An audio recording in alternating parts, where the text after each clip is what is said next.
करतो आणि माननीय सुहास गोपाळ पटवर्धन यांचंही स्वागत करतो.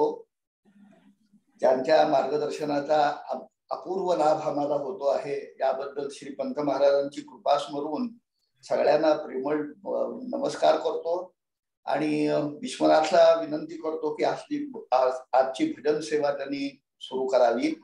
श्री गुरुदेव दत्त. धन्यवाद सुधीर दादा.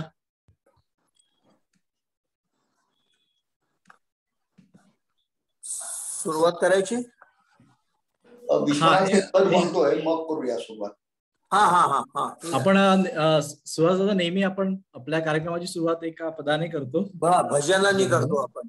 तर हे दसऱ्याच्या निमित्ताने पंत महाराजांनी दिलेला बोध आहे, ते पद मी थोडक्यात म्हणण्याचा प्रयत्न करतो.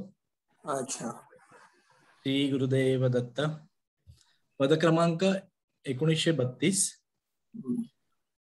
उमगुनिया दसरा संस्कृतीसी विसरा. उमगुनिया दसरा संस्कृतीसी विसरा. पुनरुपिन घसरा करुणी सद्गुरु आसरा. पुनरुपिन घसरा करुणी सद्गुरु आसरा. उमगुनिया दसरा संस्कृतीसी अपरा प्रकृती खंडुनी परा प्रकृती दंडुनी. अपरा प्रकृती खंडुनी परा प्रकृती दंडुनी. ऐक्य भाव मांडुनी भजा सद्गुरुवरा. ऐक्य भाव मांडुनी भजा सद्गुरुवरा. उमगुनिया दसरा संस्कृतीसी विसरा. पुनरुपिन घसरा करुणी सद्गुरु आसरा. उमगुनिया दसरा संस्कृतीसी विसरा. नश्वरासी त्यागुनी नित्य सुखा भोगुनी. नश्वरासी त्यागुनी नित्य सुखा भोगुनी. निज रंगी रंगुनी मेळा प्रेम सागरा. निज रंगी रंगुनी मेळा प्रेम सागरा. मगुनिया दसरा संस्कृतीसी विसरा. पुनरुपिन घसरा करुणी सद्गुरु आसरा. मगुनिया दसरा संस्कृतीसी. सत्य ज्ञान अनंता दत्त बालावधूता.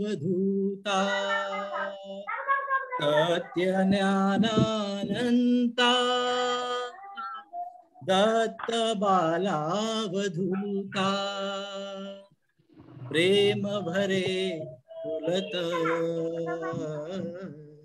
त्यागुनी परापरा.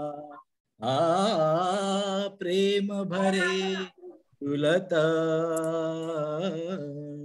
त्यागुनी परावरा उमगुनिया दसरा संस्कृतीसी विसरा पुनरुपिना घसरा करुणी सद्गुरु आसरा दसरा संस्कृतीसी विसरा संस्कृतीसी विसरा संस्कृतीसी विसरा. श्री गुरुदेव दत्त. मी सुहास दादांना विनंती करतो की त्यांनी अनुभववर्दी मधील अज्ञानाची निवृत्ती कोणाकडून होते या प्रश्नापासून पुढचा जो संवाद आहे तो आम्हाला समजावून सांगावा. श्री गुरुदेव दत्त. अज्ञानाची निवृत्ती कोणाकडून होते अर्थात सद्गुरूकडून. ते आपल्याला सगळ्यांनाच माहिती. होय. मग श्री गुरु कशाने प्राप्त होतो तर सत्वगुणाने. सत्वगुणाशिवाय काही सद्गुरु प्राप्त होणारच नाही. मग सत्वगुण कशाने येतो तर सद्धर्माने. अच्छा. आणि मग सद्धर्म म्हणजे काय, कशाला म्हणायचं सद्धर्म तर श्रुती स्मृतीचा विधी रूपाने सांगितलेला. श्रुती स्मृतीमध्ये अमुक या पद्धतीनं वागा, या पद्धतीनं वागू नका अशा ज्या ऑर्डर्स आहेत ज्याला आपण सनातनी भाषेमध्ये विधी म्हणतो. सुराम न पिबेत, दारू पिऊन नये, काही विधी आणि काही निषेध असं आहे. हो हो. तर त्याप्रमाणे वागलं की त्याला म्हणायचं सद्धर्म. विधी म्हणजे काय, आचरणीय. ते आचरण कशाने जाणावे. कशाला म्हणायचं आचरण, ते कशाने जाणायचं की एखादा मनुष्य चांगला वागतोय वाईट वागतोय हे आपल्याला कळणार कसं, त्याचे निकष काय. अरे नेट नाही आहे काय, आवाज येत नाहीये. येतोय सुहास दादा. हा हा. तुम्हाला येत नाही का. नाही मग कोणीतरी म्हणलं येत नाहीये असं. नाही कंटिन्यू करा. येतोय. हा ठीक आहे. महापुरुषांच्या चर्येवरून त्यांनी संपादलेली पदवी ऐकून त्यांचे चरित्र श्रवणाने कृतार्थ झालेले पाहून ते आचरावे. म्हणजे आपण काय करतो की आपण काही कुठे श्रुती स्मृती वाचायला जाणार नाही, पण जे सत्पुरुष आहेत ते त्यांच्या चरित्रावरनं ते कसे वागले कसे वागले नाहीत हे सगळं लक्षात घेऊन जे आचरण केलं जातं ते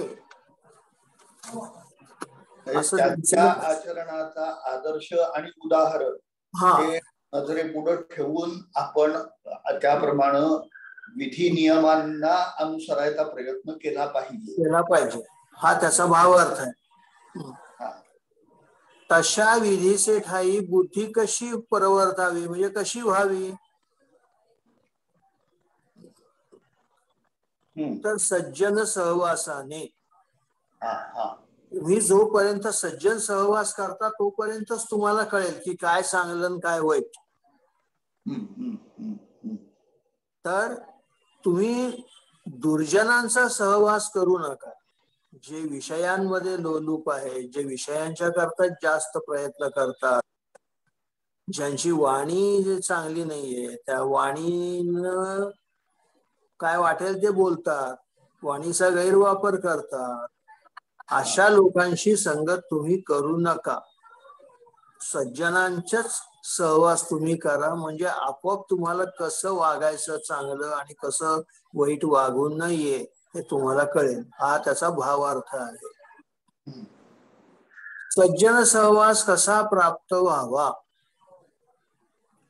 तर कामादी अरी षडवर्गाचा जय झाल्याने, म्हणजे तुम्ही तुमचे जे काम, क्रोध, लोभ, मोह, मद, मत्सर आणि नंतरचा अहंकार याच्यावरती जोपर्यंत तुम्ही कंट्रोल करत नाही तोपर्यंत तुम्हाला कळणारच नाही की सज्जन कोणता आणि दुर्जन कोणता. त्याच्यासाठी तुमचा निदान प्रयत्न पाहिजे. तुमच्या कंट्रोल मध्ये सगळे काही लगेच येणार नाहीये, पण तुमचा तसा प्रयत्न पाहिजे.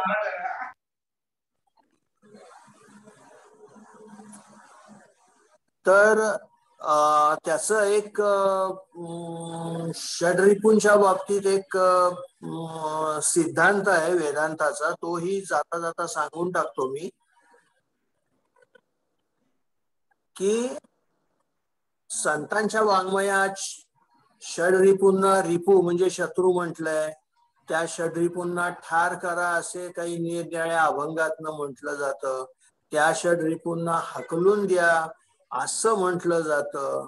पण प्रत्यक्षात त्याचा अर्थ एवढाच आहे की त्यांच्या ताब्यात तुम्ही आहात, त्याच्याऐवजी त्यांना तुम्ही ताब्यात घ्या, हा त्याचा अर्थ असतो. म्हणजे हे जे षड्रिपू आहेत ना, हे आपल्या अवयवासारखे आहेत. म्हणजे मनुष्य जन्माला आल्यानंतर तो जसे 2 हात 2 पाय 2 डोळे वगैरे घेऊन जन्माला येतो, तसे षड्रिपू घेऊनच तो जन्माला येतो. ते असे षड्रिपू घालवता येत नाही किंवा त्यांना ठार करता येत नाही, तर त्यांना ताब्यात घेता येतं. तुमची पंचकर्मेंद्रिय पंच ज्ञानेंद्रिय ही बरीचशी तुमच्या ताब्यात असतात, म्हणून त्यांना शत्रू म्हणता येत नाही. पण काम, क्रोध, लोभ, मोह, मद, मत्सर हे तुमच्या ताब्यात नसतात, तर त्यांच्या ताब्यात जीव असतो. तर त्या कामादी अरी षड वर्गाचा जय करण्याचा आपल्याकडनं कसोशीनं प्रयत्न झाला पाहिजे. पुढे जाऊ, ऐकू येतंय? हो हो, पुढे चला. या षडारीचा बाध कसा दूर व्हावा, तर पशुपुण्याच्या योगाने, म्हणजे पशुपुण्य म्हणजे अहिंसा अशी पुढे त्यांनी व्याख्या केलेली आहे. पशुपुण्याच्या योगाने म्हणजे पशुपुण्य म्हणजे काय, तर प्राणी मात्रांचे ठाई विरोध बुद्धी न ठेवणे. घृणा ज्याला आपण म्हणतो, कुठलाही प्राणी पाहिला, मग तो माणूस चांगला माणूस नाही म्हणून त्याला पाहिलं की मस्तकामध्ये तिडीक जाते, आणि बाकीचे प्राणी सुद्धा आपल्याला नको असतात. पण ते तिथे अविरोध बुद्धी ठेवणे, या गोष्टी सगळ्या अवघड आहेत, पण त्या करायला लागतात, त्याला काही दुसरा पर्याय नाहीये. तशी भूतदया कशाने प्राप्त व्हावी, तर ईश्वर अनुग्रहाने. ईश्वराचा अनुग्रह प्राप्त होण्याला कारण काय, तर त्याचे अनिमित्य बांधव्य. बांधव्य याचा अर्थ प्रेम. त्याच्यावरती तुम्ही प्रेम करा अपेक्षा न ठेवता, असाही त्याचा अर्थ होऊ शकेल, किंवा तो तुमच्यावरती प्रेम करतो असाही त्याचा अर्थ होऊ शकेल. त्या नेमक्या त्या वाक्यावरनं मला कळत नाही की ते वन वे ट्रॅफिक आहे का दोन्ही बाजूचा ट्रॅफिक आहे, हे या वाक्यावरनं काही कळत नाहीये. पण हे दोन्ही अर्थ त्याच्यावरती होऊ शकतात. पण बहुतेक आपण ईश्वरावरती प्रेम करणं हेच तिथे अपेक्षित असावं. त्यास निमित्त नको का, तुम्ही अनिमित्त बांधव्य म्हणताय, मग त्यास निमित्त नको का, तर निमित्त पाहिजे असंही पुढे म्हटलंय. ते कसं पाहिजे, तर या प्राण्याचे स्वाहंकार दोषाने, म्हणजे अहंकार, स्वतःचा अहंकार, विषयार्जनाशेने म्हणजे विषयेच्छा, आणि दुर्घट म्हणजे वाईट वाईट कर्मे करून त्या त्या कर्मापासून प्राप्त झालेली महादुःखे प्राणी भोगतात.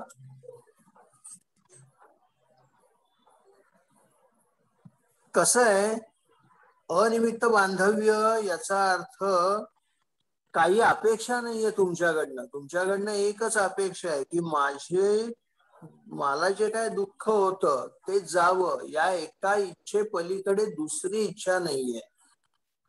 मला माझं घर व्हावं, माझं लग्न व्हावं, मला नोकरी मिळावी, असं जे व्यवहारातली जी टार्गेट्स आहेत ती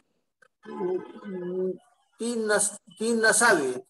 फक्त एकच असावं की ते म्हणजे मला जी दुःख होत आहे, त्रिविध दुःख, ती मला होऊ नयेत एवढी एकच इच्छा म्हणजे निमित्त. दुसरी इच्छा याच्या पलीकडे असता कामा नये. ही दुःखे त्यास विदित असताना, माहीत असताना त्यापासून त्यास सोडवावे म्हणण्याचे प्रयोजन ईश्वरास का? ईश्वराला काय नडलंय हो? जीवाचं दुःख घालवण्याचं त्याला काय नडलंय?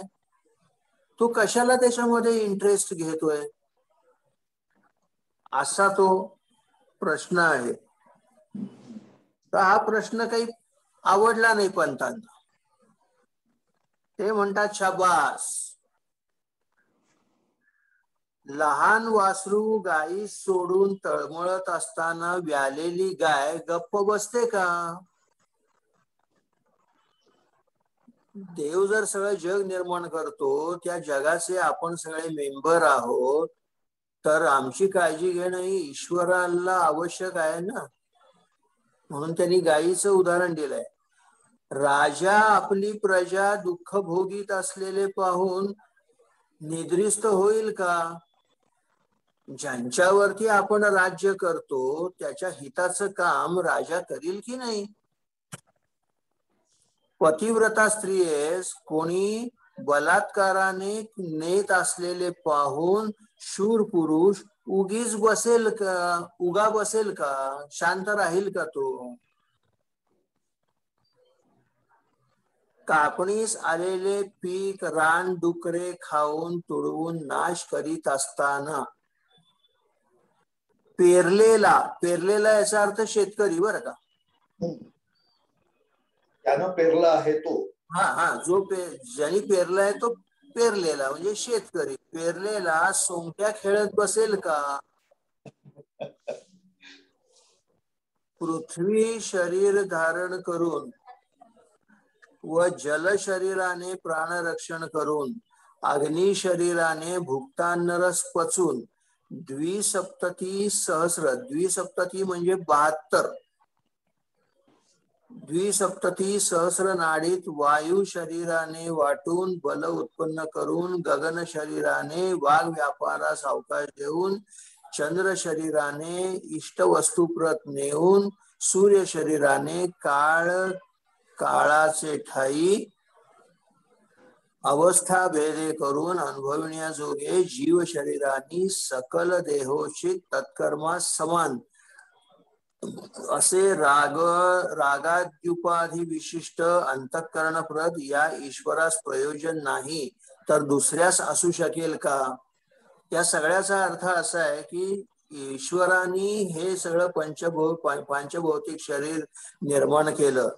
त्याच्यामध्ये गगन शरीर, वायू शरीर, पृथ्वी शरीर, जल शरीर, म्हणजे थोडक्यात पृथ्वी, आप, तेज, वायू, आकाश या सगळ्यांचं मिळून जे शरीर त्यांनी बनवलेलं आहे, त्या शरीराची काळजी, त्या शरीरामध्ये असलेल्या जीवात्म्याची काळजी ईश्वर घेईल, नाही तर दुसरा कोण घेणार आहे ईश्वराशिवाय? हे त्याचं तात्पर्य आहे. वायू शरीराने बल म्हणजे पृथ्वी, आप, तेज, वायू, आकाश यांचं नेमकी जी भूमिका आहे शरीरामध्ये, ती भूमिका इथं दिलेली आहे. पृथ्वी शरीर धारण करून म्हणजे तो बेस आहे. पृथ्वी हा बेस आहे. त्याच्यामध्ये जल शरीराने प्राणरक्षण करून म्हणजे प्राणरक्षण करणं हे जलाचं काम. त्यानंतर अग्नी शरीराने भुक्त अन्नरस पचवून, म्हणजे पचवण्याचं काम अग्नी करतोय. त्याच्यानंतर 72 नाड्यांमध्ये वायू शरीराने वाटून, कारण इकडून तिकडे तिकडून इकडे रक्त जात, ते कोण करतं काम, तर वायू करतो. बरोबर. चंद्र शरीराने इष्ट वस्तू प्रत देऊन, म्हणजे मन, चंद्र शरीर म्हणजे मन, कारण मनाची देवता चंद्र आहे असं शास्त्र सांगतं. चंद्रमा मन सूर्याला. सूर्य शरीर मात्र माझ्या आता लक्षात नाहीये काही. सूर्य शरीराने काळ काळाचे ठाई अवस्था भेदी करून अनुभवण्याजोगे जीव शरीराने सकल देहोचित तत्कर्मा समान असे रागाद्युपादी विशिष्ट काम क्रोध राग लोभ मोह मद मत्सर यांनी विशिष्ट असलेलं, म्हणजे युक्त असलेलं अंतःकरणप्रद या ईश्वरास प्रयोजन नाही, तर दुसऱ्यास कसे असू शकेल? ईश्वराशिवाय दुसरं करणार कोण? भूकंप झाला, घर पडली, लोक मेली, लोक जखमी झाली, कुणाची जबाबदारी? गव्हर्नमेंटची जबाबदारी. कारण हे सगळे लोक कर कुणाला देत आहेत? गव्हर्नमेंटला देत आहेत. तसं ईश्वरच तो हे सगळं करणार, हा त्याचा भावार्थ आहे. या परमेश्वराचा आणि आमचा संबंध काय? तो करतो वगैरे सगळं ठीक आहे, पण जीवाचा आणि परमेश्वराचा नेमका काय संबंध आहे? तर इथे जोड्या दिलेल्या आहेत. जन्य जनकत्व, वेद्य वेदकत्व, प्राण प्राणकत्व, अधिपत्य अधिपत्व, प्रेर्य प्रेरकत्व, अंशांशकत्व असा षड्विध संबंध आहे. त्याच्यामध्ये जन्य जनक, जीव हा जन्य आहे आणि ईश्वर हा जनक आहे. जीव हा प्राण आहे आणि ईश्वर हा प्राणक आहे. अधिपत्व हे जीवाकडे आहे, अधिपती ईश्वर आहे. जीव हा प्रेर्य आहे, ईश्वर हा प्रेरक आहे. अंश म्हणजे जीव हा अंश आहे आणि अंशक आहे ईश्वर. ज्याचा अंश असतो त्याला अंशक म्हणायचं. म्हणजे भारत हा अंशक आणि महाराष्ट्र हा अंश, अशा अर्थानं. वेद्य वेदक, जीव हा वेद्य आहे आणि वेदक कोण आहे? तर ईश्वर आहे. असा त्याचा संबंध आहे. माया वृत्तीने उत्पन्न करता तो, अविद्या वृत्तीने उत्पन्न झालेले आम्ही. ज्ञान कर्माधिकांनी बाधित आम्ही, आणि ती उपाधी लावून देणारा तो, त्याच्या लीला विभूतीने वागणारे आम्ही आणि वागविणारा तो, पुण्य पापास आश्रय असे स्वर्ग नरक भोगणार आम्ही आणि आमच्या कर्मानुगुण आम्हास भोगविणारा तो. चक्षुरिंद्रियादी विषय गोचर, इथं काहीतरी छपाईची चूक झाली आहे. विषय गोचर पाहिजे, तो एक य जास्त पडलाय इथे. ते विषय गोचर असं पाहिजे. हो, यो काढायला पाहिजे तिथला आणि गला ओकार दिला. विषय गोचर पदार्थाभिमान नाही, पदार्थाभिज्ञान जाणणारे आम्ही आणि जाणविणारा तो, त्याच्या स्वरूपापासून फुटलेले आम्ही आणि अभेद्य मूल स्वरूप तो, येणे करून इहलोक धर्म परिग्रह संबंध युक्त एखादी कन्या पती वियोगावस्थेचे ठाई घनमूलक जीवन संबंध युक्त योद्धा भूपतीचे कष्टावस्थेत साजात्य संबंधाचे भ्रातृपुत्र बांधव्यादी आपल्या इष्टजनांचे आपत्काळी धर्मैक परायण सत्पुरुष गो ब्राह्मण देवताघात प्राप्तीचे दुःख कालावस्थेत मुख्य प्रीती विषय स्वशरीरांचा तृणवत त्याग करतात. हा परमेश्वर धर्म अजाण आहे का?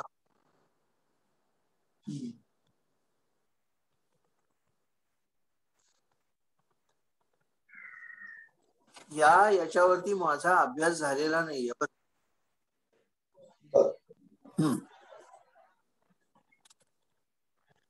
तर पुढच्या वेळेला मी हे व्यवस्थित वाचून त्याचा अर्थ करून पुढच्या वेळेला मी सांगेन. त्याच्यामुळे आता प्रश्नावरती येतो मी. हो, त्याने आम्हास करून देण्याचे मुख्य प्रयोजन काय? तो कशा करता हे करतो, त्याचं प्रयोजन काय? जीवाला तो का मदत करतो? तर त्याचं प्रयोजन मोक्ष हेच आहे. मोक्ष म्हणजे काय? माया कंचुक निवारण, म्हणजे मायेचं जे पांघरुण आहे आपल्यावरती ते काढून टाकणं, अशा अर्थाने त्याला मोक्ष असं म्हणतात. माया म्हणजे काय? तर अज्ञान. या अज्ञानापासून इतका अनर्थ झाला का? होय, झाला. हे अज्ञान कशाने जावे? तर ज्ञानाने जावे. ज्ञान म्हणजे काय? प्रकृती पुरुष विवेक. प्रकृती ही जड आहे, पुरुष हा चेतन आहे, आणि पुरुष हा उदासीन आहे. त्याला प्रकृतीची उपाधी असल्याशिवाय त्याच्या ठिकाणी सर्वज्ञत्व आणि सर्वशक्तिमत्व येऊ शकत नाही. त्याच्यामुळे हे सगळे जे आहे हे प्रकृती पुरुष विवेक कसा असतो हे त्यांना अपेक्षित आहे. म्हणजे काय? प्रकृतीने पुरुष बाधित होत नाही असे जाणावे. अबाधित होता काय? होय, अलिप्तच होता. तो पहिल्यापासून अलिप्तच होता. पूर्वी कधीतरी बाधित झाल्यानंतर तो बाधा गेली त्याची असं नाही. तो पहिल्यापासून अलिप्त असाच होता. आकाश हे कसं अलिप्त आहे. अलिप्त म्हणजे काय? एखादं कापड तुम्ही पाण्यामध्ये बुडवलं तर ते ओलं होत, म्हणजे पाण्यानं लिप्त होतं. तेच कापड तुम्ही अग्नीत टाकलं की त्याचं ते जळून जातं, म्हणजे त्या अग्नीनं ते लिप्त होतं. तस पण आकाशात पृथ्वी, आप, तेज, वायू हे सगळे, या सगळ्यांनी बनलेल्या सर्व वस्तू आकाशात असतात. पण एकाही वस्तूने आकाश लिप्त होत नाही. बरोबर.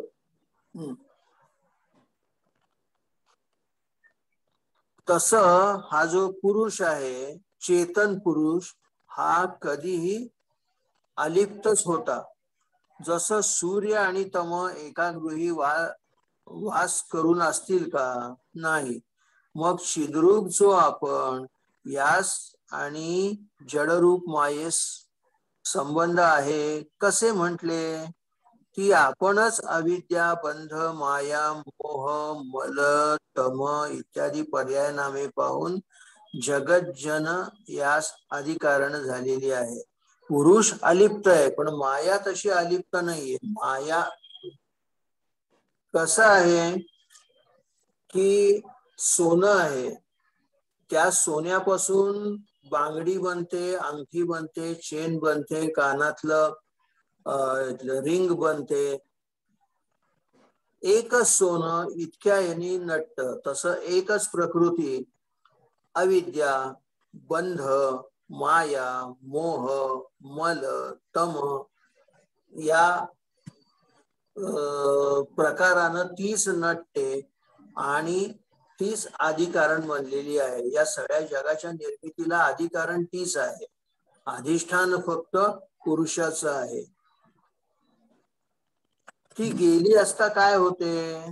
तूच परब्रह्म आहेस. तर मग हे सद्गुरु, हे सुज्ञान सहज की जन्य. ते जर जन्य असते तर घटाप्रमाणे कालांतराने नष्ट होईल. कुठलीही गोष्ट जर जन्य असेल या निर्माण होणारी असेल तर ती केव्हा तरी नष्ट होणार.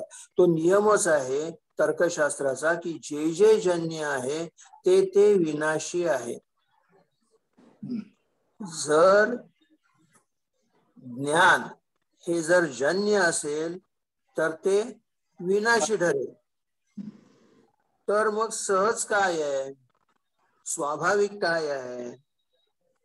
तर ते स्वाभाविकच आहे. तर मग सहज काय? तर होय. असे असते तर हा वेळपर्यंत का प्रकाशले नाही? हो ते आहे ना. मग आतापर्यंत गेलं होतं कुठे?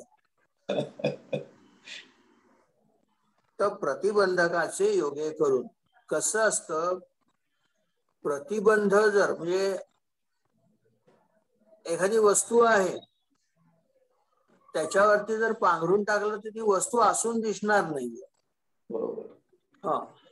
तर प्रतिबंधकाच्या योगे करून प्रतिबंधक निवृत्ती कोणापासून झाली?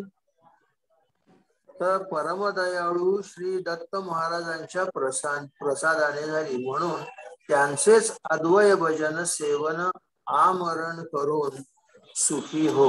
श्री गुरुदेव दत्त. वा, छान. ते मधला एक पॅरेग्राफ सोडला तर काय आज नवीन चालू करायचे का? अनुभववल्ली 2 भाग 2. हरकत नाही. ते मधलं मात्र मला नीट अभ्यासता आलेलं नाहीये. बर. तर ते पुढच्या मीटिंग मध्ये हे मी सांगतो. चालेल. आता पुढच्या भागाला सुरुवात करायला काही हरकत नाही, नाही का? हो. विश्वनाथ. हो, सुरू करूया. हो, करूया.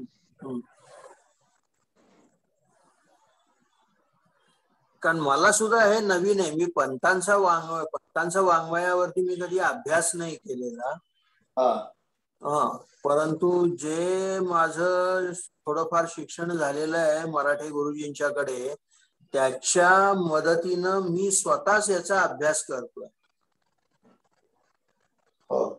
म्हणजे ते आपण जिथं आढळलो तो जो मोठा परिच्छेद आहे त्याच्या आधी 6 प्रकारचे संबंध सांगितले. हो. की जीव आणि ब्रह्मच एका दृष्टीने पाहिलं तर जन्य जन, वेद्य वेद, प्राण प्राणतत्व, अधिपत्य, ईश्वर आणि जीव यांचा संबंध 6 प्रकारचा म्हणून सांगितलं. आणि मग त्या संबंधांचं स्पष्टीकरण आधी पुढे उत्तरामध्ये सांगितलं की माया कसं आहे. पण ते कसं आहे, ते जड शब्दात आहे. होय होय.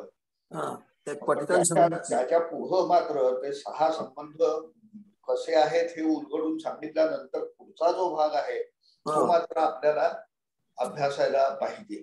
हो. एखादी पासून ते जे उदाहरण दिलेलं आहे ते नीट लक्षात येत.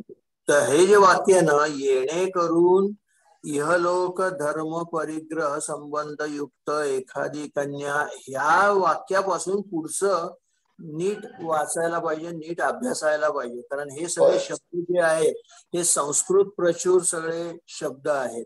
आपल्याला संस्कृतचं एवढं सवय नसते. तूच एखाद्या वेळेला जास्त चांगलं सांगू शकशील सुधीर.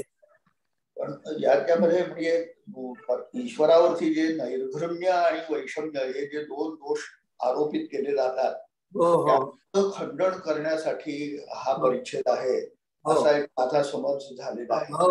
आहे तसंच. पण ते असं ते वेग सांगण्यात काही अर्थ नाहीये. प्रत्येक शब्दाचा व्यवस्थित अर्थ सांगून त्याचं स्पष्टीकरण केलं तर समोरच्याचं समाधान होतं. हो हो हो. हे जे म्हणजे एखादी कन्या पतिवियोगावस्थेची ठाई वगैरे घनमूलक पासून तर हा परमेश्वर धर्म अजाण काय इथपर्यंत हे जरा उलगडलं की पुढं मग सांगता येण्याजोगं आहे असं वाटतं मला. सकल धर्म प्रवर्तक निगमागमे ह्याच्यापासून झाली.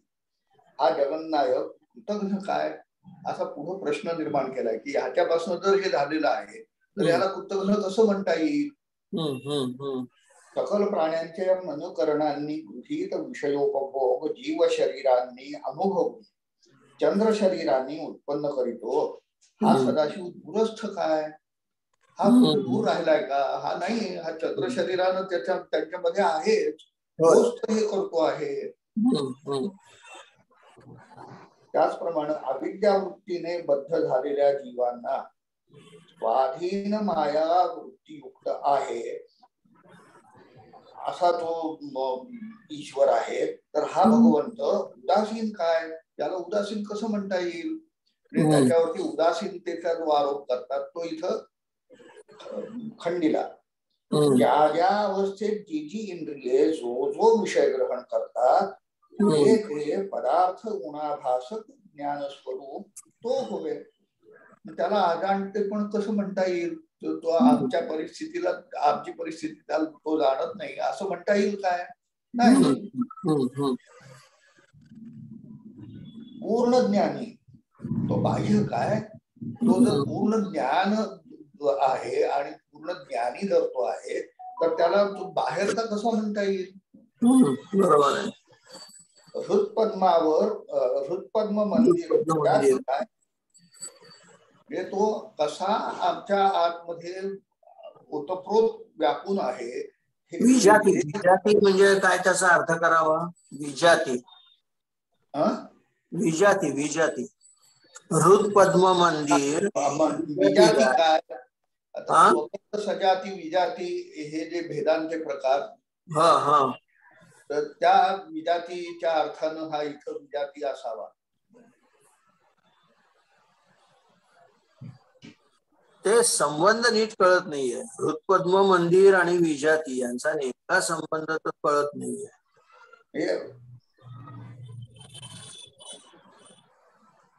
आता इथं पुढचं कसं आहे, स्वरूप आणि दूरस्थ.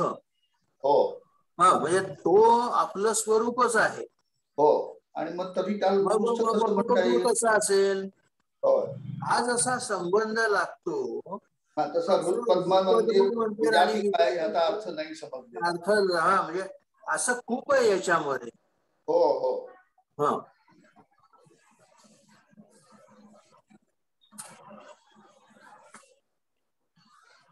आपल्या हृदय रूप मंदिरामध्ये तो असतो.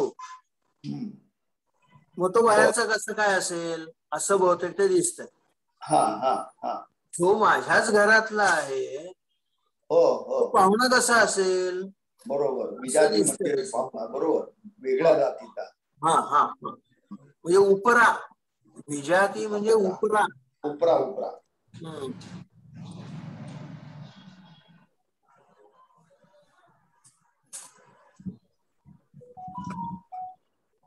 पूर्ण ज्ञानी बाह्य का याचा अर्थ आता कळलेला नाही. म्हणजे पूर्ण ज्ञानी आणि बाह्य काय हे काही कळले म्हणजे दोन्हीचा संबंध कळलेला नाही. आधी कसं आहे, ज्ञानस्वरूप तो होय, अजाणता काय. तो जर ज्ञानरूप आहे तर तो अज्ञानी कसा काय. परिपूर्ण आहे तो, आहे परिपूर्ण, मग तो आगंतुक कसा.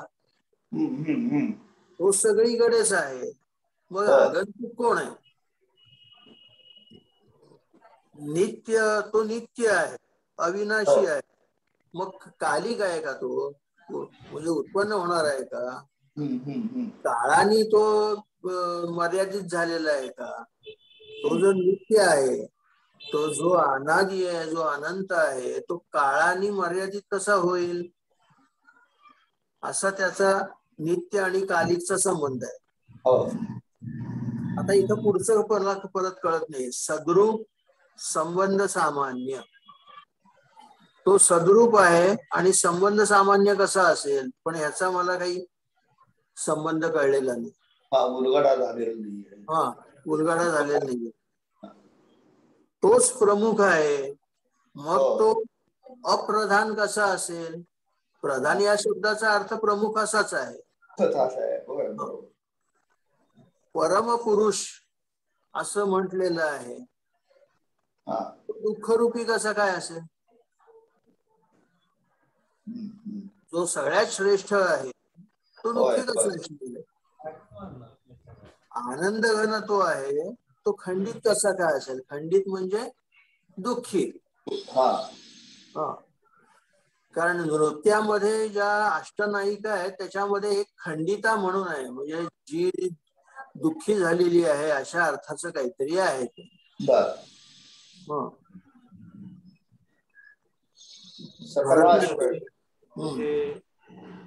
सकलाश्रय आणि निर्दय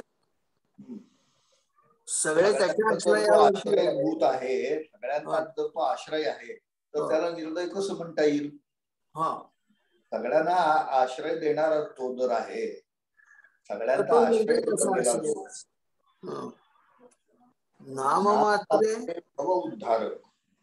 नाममात्रे भव उद्धारक. जड काय?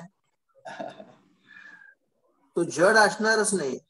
जड म्हणजे चेतनारहित. माया कंचुक निर्मुक्त मायावी. माया कंचुक म्हणजे मायेच्या आवरणापासून तो मुक्त आहे असा मनुष्य त्याला मायावी कसं म्हणणार? बरोबर. निरंजन अनावलंब याचा अर्थ कळला नाही.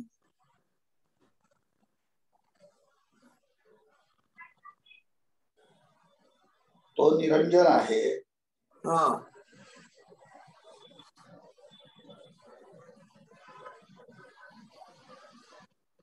त्याच्यावर सगळेजण अवलंबून आहेत. खरं तर अनावलंब कसं म्हणता येईल असं नाही. ते तो शब्दाचा अर्थ झाला, पण निरंजनशी त्याचा काय संबंध?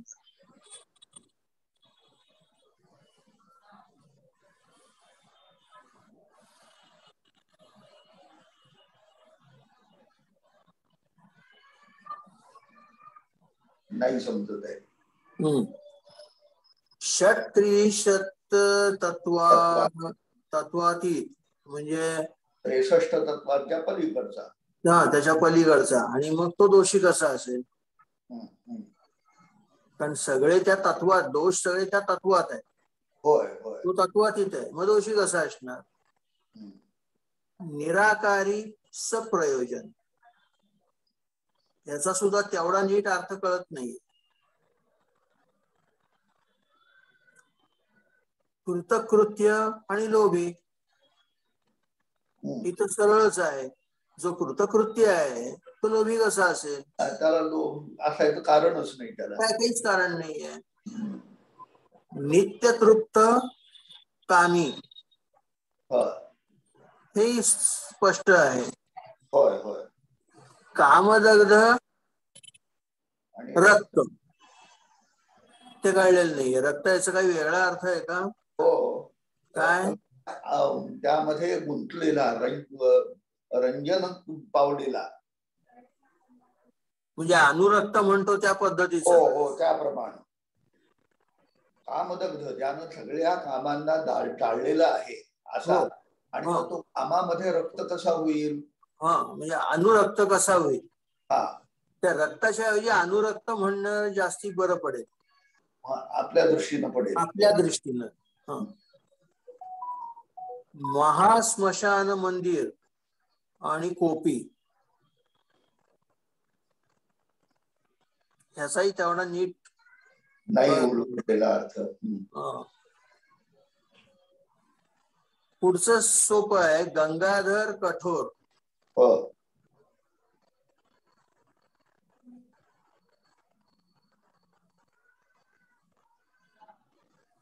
चंद्रमौली तमोगुणी. अस्वप्न तमोग्रस्त, अंधकांतक अनित्य. अंधकांतक म्हणजे काय? अंधक म्हणजे काय? एक काम कर, ज्या शब्दाचे अर्थ समजले नाहीत ना ते डिक्शनरीत तुझ्या जर बघता आले, संस्कृत डिक्शनरीत, तर ते बघ. म्हणजे तिथे ताबडतोब अर्थ कळून जाईल आपल्याला. 2 शब्दातल्या एका शब्दाचा जरी अर्थ कळला तरी संपूर्ण त्या जोडीचा अर्थ कळतो. हो हो.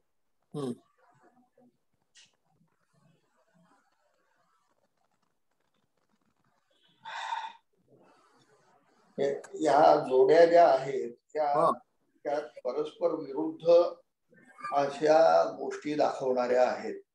हा, परस्पर विरुद्ध गोष्टी म्हणजे नुसते परस्पर विरुद्ध नाही. परमेश्वर असा आहे तर असा कसा असू शकेल, हा त्याचा भावार्थ आहे. होय होय. एवढा सखोल विचार ईश्वराविषयी दुसऱ्या कुठल्या ग्रंथात दिसत नाही.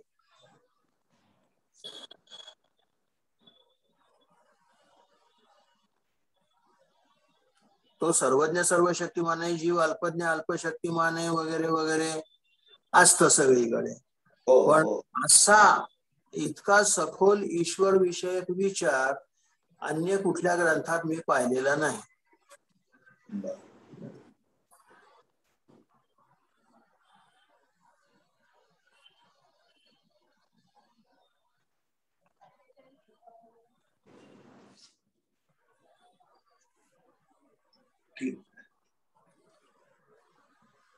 आपण पुन्हा एकदा अभ्यासूया हा परिचय. पुन्हा एकदा अभ्यासूया. आज जरा थांबूया.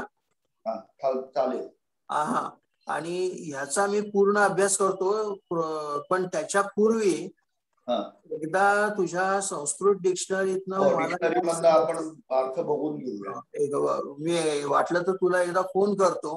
हो हो चालेल. आणि एकेका शब्दाचे आपण अर्थ फिक्स करून घेऊ. एकदा अर्थ फिक्स झाले की त्या सगळ्याचा अर्थ आपल्याला कळेल. म्हणजे बाकी सगळं कळलंय तेवढाच पॅरेग्राफ राहिलाय असं नको व्हायला.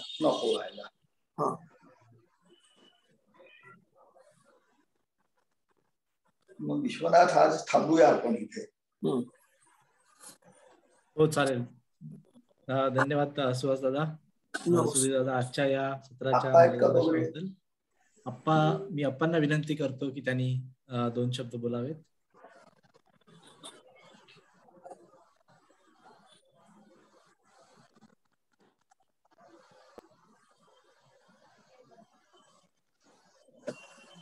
सुंदर अभ्यास चर्चा चांगली चाललेली आहे. आणि सद्गुरूचे अनुभवाचे उद्गार आपण अनुभव घेण्याच्या पूर्वी अनुभवायचा प्रयत्न करतोय, समजून घ्यायचा प्रयत्न करतोय. तरी तो त्या दृष्टीने अनुभव घेण्याची आपल्यामध्ये इच्छा निर्माण होईल. आणि तसा अनुभव आपल्याला पण जेव्हा येईल तेव्हा आपल्याला त्या अनुभूतीचा आनंद नक्कीच मिळेल. संतांनी साध्या भाषेमध्ये, सोप्या भाषेमध्ये प्रश्नांची उत्तर दिलेली आहेत. आणि ती सुहास, पटवर्धन आणि सुधीर त्यांच्या सहाय्यानं आपण सगळे समजून घेऊ शकतो. चांगल्या रीतीनं ब्रह्मोपदेशचा मी काही भाग सहभागी होऊ शकलो नव्हतो. आज सहभागी होत आलं. जेवढा वेळ सहभागी होत आलं तेवढा वेळ सहभागी झालो. इथून पुढे पण शक्यतो सहभागी होण्याचा प्रयत्न करेन. सुंदर अभ्यास झालेला आहे. सगळ्यांना शुभेच्छा. धन्यवाद.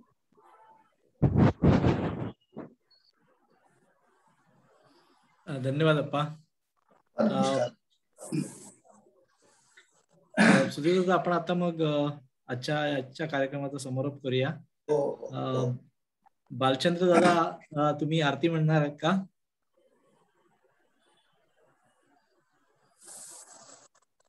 आज कोणी पंचारती ओवाळू म्हणेल का? मीच म्हणेन. हो. सुरू करा. मला आवडेल म्हणायला. पंचारती ओवाळू नित्य सहजानंदे भजनी खेळू. पंचारती ओवाळू देह हे ताट करुनी मन बुद्धी शुद्ध निरांजनी भक्तीचे धृत घालोनी ज्ञान ज्योती अखंड दीप पाजळू पंचारती ओवाळू नित्य सहजानंदे भजनी खेळू पंचारती ओवाळू जीव शिव माया खोटी चिद्विलासी भासे सहज त्रिपुटी मिथ्या हि द्वैत रहाटी सद्गुरु निज बोधे द्वैत हे जाऊ पंचारती ओवाळू नित्य सहजानंदे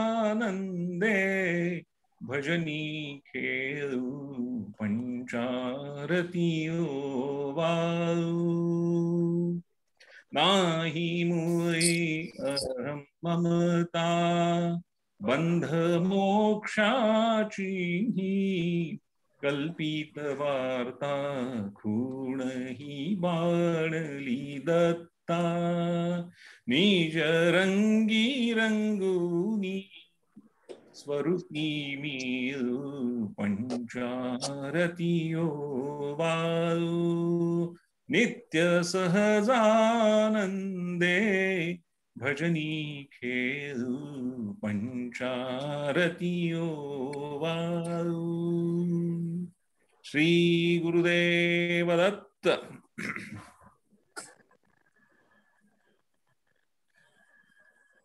धन्यवाद बालचंद्र दादा, खूप छान आरती सेवा सादर केली, खूप छान. सुहास दादा, आपला पुढचं जे सत्र असेल तर त्याच्यासाठी तुम्हाला कनेक्ट करतो, मग आपण तसं ठरवून बघूया पुढच्या समजा शनिवारी जमणार असेल वगैरे, आणि मग तसं आपण सगळ्यांना कळवूया. आजच्या आपल्या या मार्गदर्शनाबद्दल पुन्हा एकदा खूप खूप धन्यवाद. आणि आपण आजच्या या अनुभववल्ली या दुसऱ्या सत्राचं श्रींच्या इच्छेने संपन्न झालेलं आहे. अशाच पुढच्या भागामध्ये आपण पुन्हा भेटूया. आता मी अनम्यूट करतो, आपण जय दत्त गुरु म्हणून आजचा कार्यक्रमाचा समारोप करूया. श्री गुरुदेव दत्त. जय दत्त गुरु. जय दत्त गुरु. जय दत्त जय दत्त गुरु. जय दत्त गुरु. जय दत्त गुरु. जय दत्त. श्री गुरुदेव दत्त.